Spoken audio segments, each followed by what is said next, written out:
In other news, a China Coast Guard vessel and a PLA Navy warship teamed up to chase a fisherman near Bajo de Masinloc, marking the first harassment incident reported this 2026.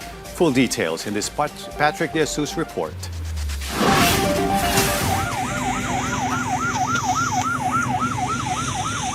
This is actual footage from Filipino fishermen showing a China Coast Guard vessel chasing them with the loud blaring of a siren clearly heard. Kami naghanap buhay lang. This happened Monday at noon, 16 nautical miles from Bajo de Masinloc. According to the fisherman's testimony, the China Coast Guard vessel came as close as 30 meters, while a PLA Navy warship also blocked their path. The Philippine Coast Guard vessel BRP Cape San Agustin responded to the incident. The PCG also provided fuel assistance so the fishermen could continue their livelihood activities. Inikutan kami tapos inescortan lang ho kami na tinataboy kami palayo. Ay ako naman ho talaga ho ilang buwan hindi man ho kung tatakot. Diretso lang basta tuloy-tuloy lang. Tulad ko na sinabi ninyo na hindi naman mabangga kaya lang mas maganda alert po tayo na ko. Hindi mo natin hawak ang isip yung mga yan eh. Kaya nung sinabi ko na nandyan lang kayo, sinunod ko na dito, magsalubong tayo, magkita tayo para masay pare-parehas. Oo. Kaya po kami nandito para bantayan po, po kayo. Kaya maraming salamat po sa inyo. Mga bayani. Sa ating mga Philippine Coast Guard, napakalaking bagay sa aming mga isda yan. This is the first harassment incident in the West Philippine Sea reported this 2026. Despite these, Filipino fishermen continued their operations in the vicinity of Bajo de Masinloc with continued support from the PCG vessel.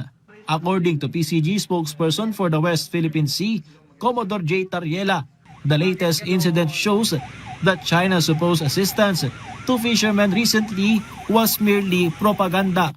Alam naman natin, for so many occasions that we have documented, the harassment of the Chinese Coast Guard, the Chinese Maritime Militia to ordinary Filipino fishermen, it will really not convince you that the Chinese government are really in good faith natutulong at hindi manghaharas ng ating mga kababayang Pilipino. The National Maritime Council also pushed back against recent statements from the Chinese embassy, claiming that incidents in the West Philippine Sea are mere provocations. The NMC says the harassment incidents are due to illegal activities by Chinese vessels and that the Philippines' protection of fishermen's livelihoods is in line with its mandate and not meant to escalate tensions. The PCG and the Philippine Navy also hit back at the Chinese embassy. Lagi tayong may resibo. We always have photos, we always have videos. Hindi tayo katulad ng China na sila mismo ang nag-edit ng video nila. Talk is cheap. Anybody could say anything. But the facts on the ground would paint a different story.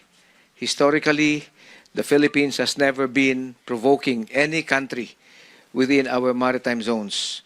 We have merely been protecting and securing what is rightfully and legally ours. Based on Philippine Navy monitoring during the first week of 2026, a total of 41 Chinese vessels was spotted in different features in the West Philippine Sea, most of which were maritime militia, nearly 20 in number. Patrick De Jesus from the National TV Network for a new and better Philippines.